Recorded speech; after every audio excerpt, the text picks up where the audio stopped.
Okay, good morning boys.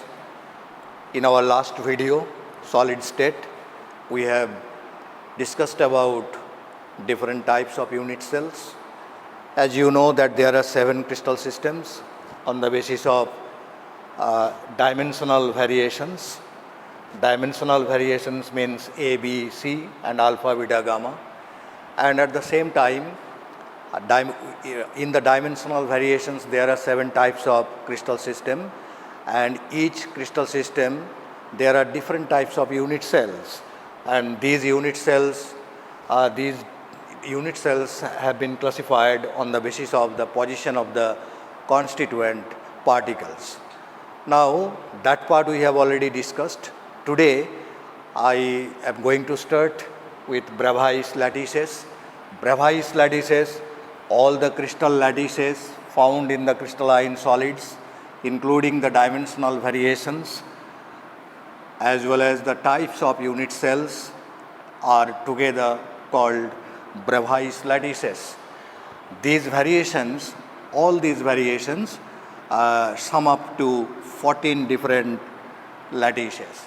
So total in the crystalline solid families, there are 14 different types of lattices found. Now these 14 different types of lattices, they are known as Bravais lattices. Bravais lattices. So Bravais, this was the work of Bravais. So all these crystal lattices are together known as Bravais lattices. Now see, today I want to discuss about the relation between edge length and radius of the constituent particles. Edge length is A and radius of the constituent particle is R for cubic crystal system. You know that we have in our syllabus cubic crystal system. So in the cubic crystal system, there are 3 types of unit cells exist. These unit cells are: number 1, primitive unit cell, primitive unit cell, primitive unit cell. Number 2, face-centered unit cell, face-centered unit cell. You must keep it in your mind that what we are telling here, face-centered cubic unit cell, because we are in the cubic crystal system. Primitive cubic unit cell, face-centered cubic unit cell, and number 3, body-centered cubic unit cell. Body-centered cubic unit cell. So there are 3 types of unit cells found in the cubic crystal system on the basis of the position of the particles. You have also seen their diagrams, how to look primitive unit cell, how to look face-centered unit cell, how to look body-centered unit cell. Now we are going to have a relation between A and R. For primitive unit cells, if you want to find out the relation, you have to see the phase diagram. Phase diagram. This is important because you know that this is the face of the unit cell. Any one face. I am drawing only one face, and the constituent particles are at the corner. But that is not enough. Constituent particles, how are the constituent particles present? You must have a clear idea. See the constituent particles, how are they present? This you can get only from the phase diagram. So see, these are the position of the constituent particles. So if you look at the position of the constituent particle, it is clear that the constituent particles are touching each other along the edges. Constituent particles are touching each other along the edges.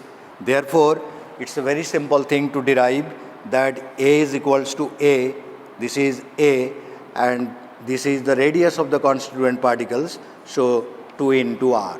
So A equals to 2 into R, this is the relation between the edge length and the radius of the constituent particle for primitive unit cell. Now go to face-centered cubic unit cell. Face-centered cubic unit cell, the phase diagram is like this. This is the phase diagram.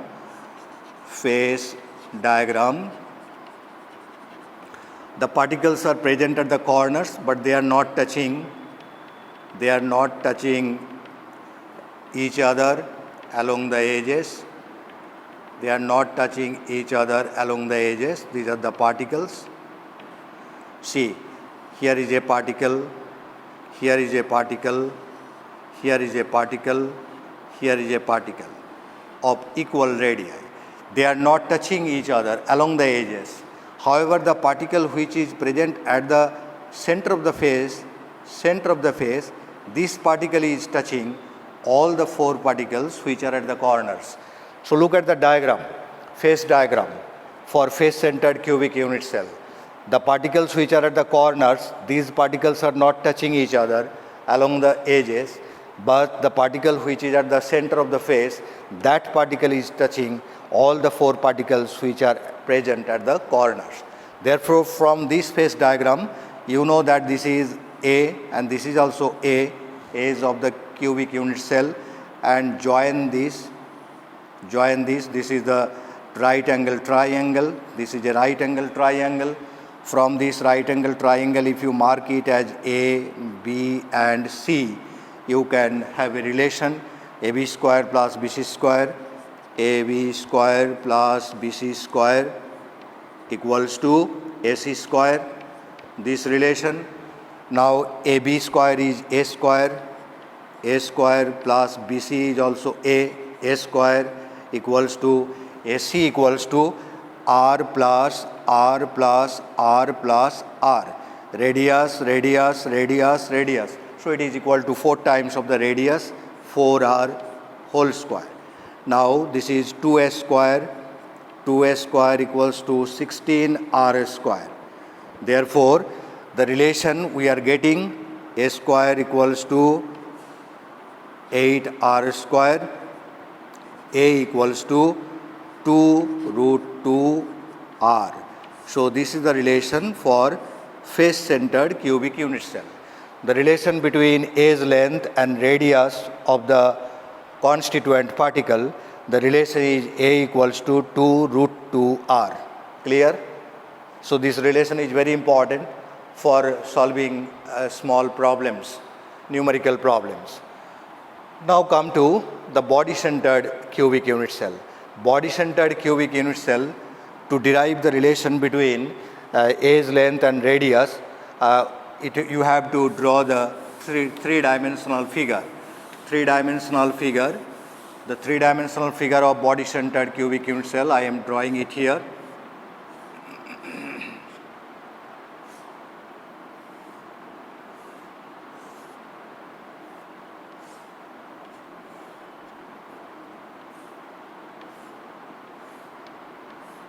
This is a cube. These are the particles present at the corner. They are not touching each other.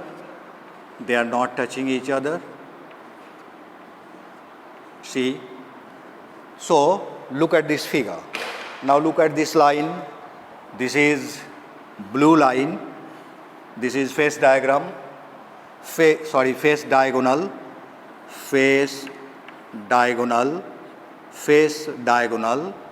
This is edge.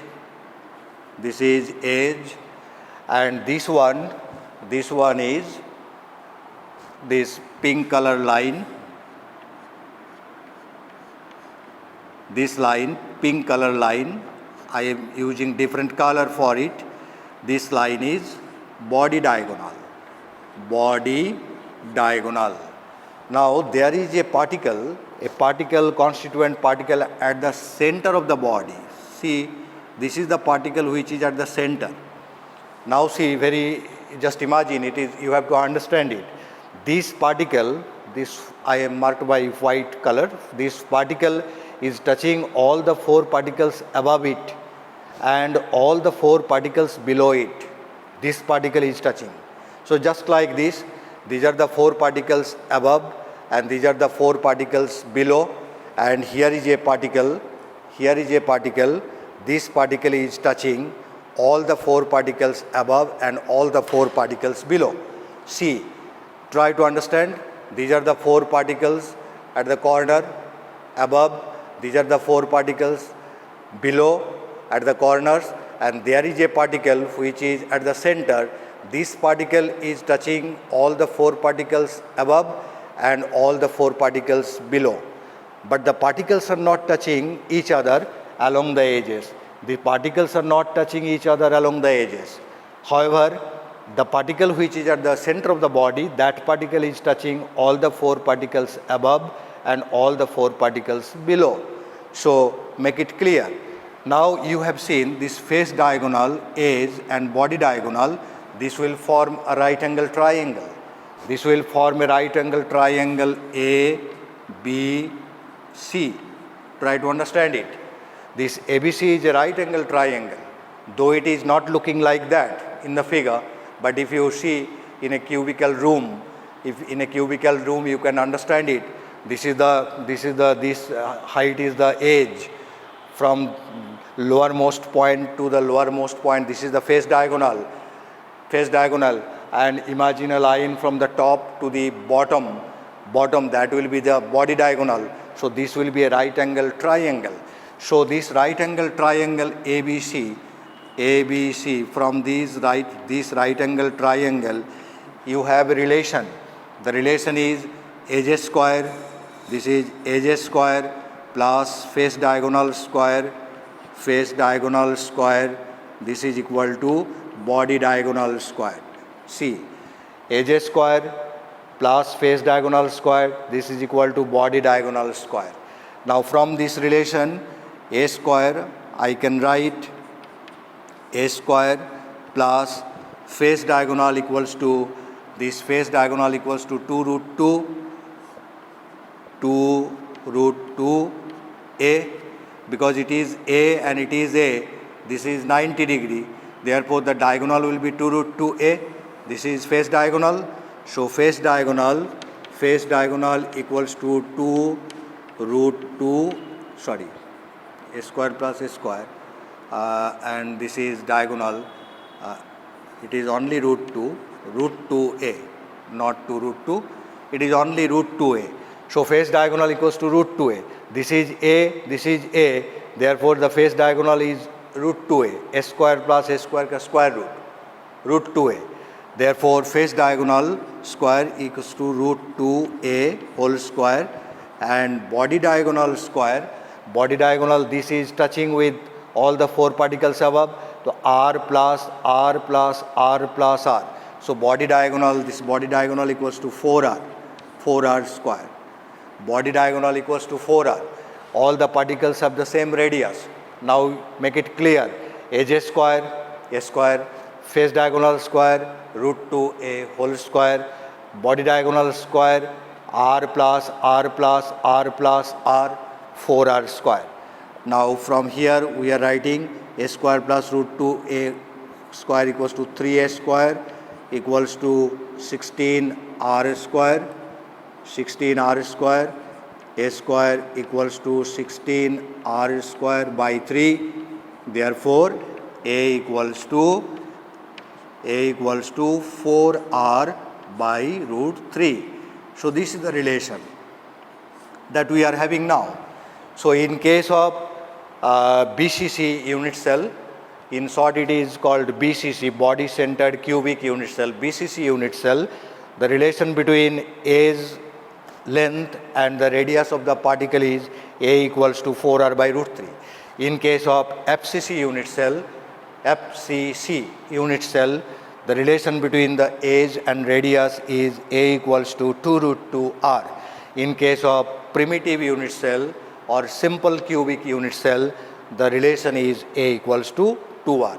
Now it is clear how I have derived the relation between the edge length and radius of the particle. It is now clear. Now see what type of question usually asked from this part. Naturally you see the derivations are not the part of the questions. You are not never told that derive the relation, this relation for BCC unit cell. The question comes in this way. Let us write a question.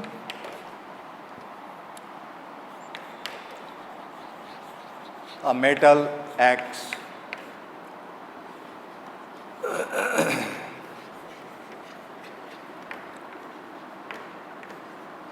crystallizes in BCC lattice.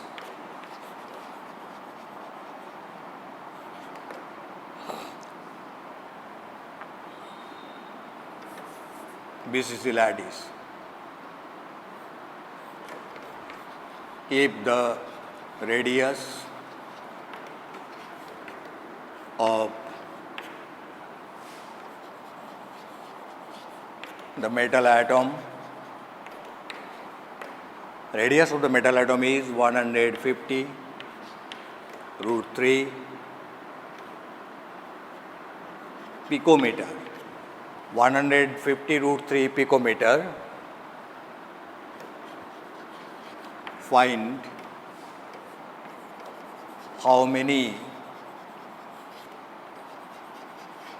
unit cells are there in 1 centimeter cube of the metal. How many unit cells are there in 1 centimeter cube of the metal? See the question. This is the question. So metal X crystallizes in BCC lattice. If the radius of the metal atom is this picometer, find how many unit cells are there in 1 centimeter cube of the metal. So it is in picometer. First you change it to centimeter. So radius equals to 150 root 3 pm. This is equal to 150 root 3 into 10 to the power minus 12 meter.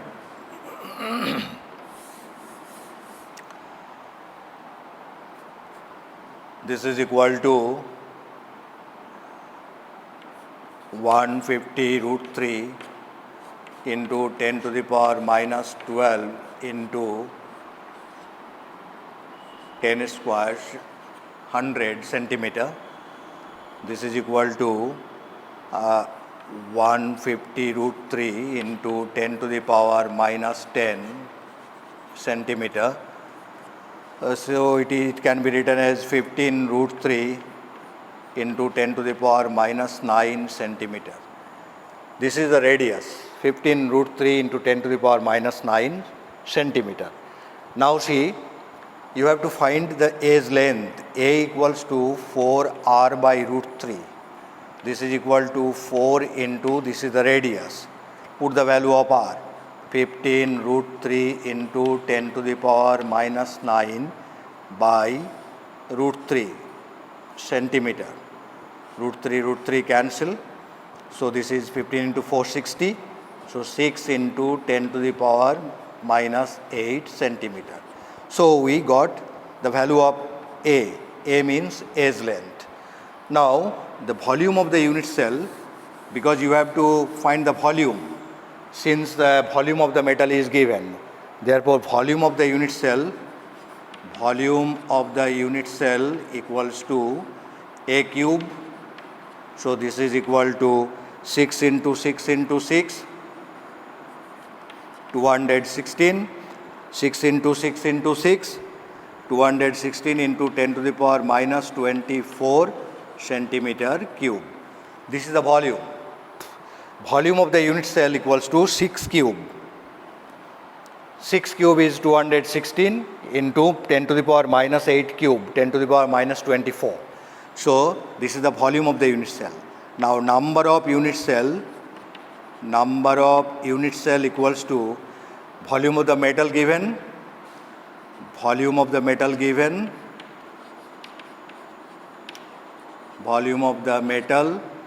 by volume of the unit cell, volume of unit cell. This is equal to volume of the metal given 1 centimeter cube, 1 by 216 into 10 to the power minus 24. This is the number of unit cell. So number of unit cell equals to, it can be written in this way. This is equal to 10 to the power 24, that means 1000 into 10 to the power 21 by 216. So 10 to the power 24, I have written 10 to the power 21 into 1000. Okay, एक ही बात है. Now if you divide this will be coming 4 point something into 10 to the power 21 unit cells. So you will divide it up to second place of decimal, first place, second place. Up to second place of decimal you will divide. I am just not wasting the time. I am just writing 4 point something, 4 point ... into 10 to the power 21. This type of question usually come in the examination. This type of questions are generally asked in the examination. Now, how to solve? Similarly, in case of FCC, you know that A equals to 2 root 2r. So if the radius of the particle is given, you can find out the value of A, and then you can find out the volume of the unit cell, and after that you can find out the number of unit cell present in a given volume of the metal. Okay, in next class we will share our next video. So this much you will see and you will follow clearly.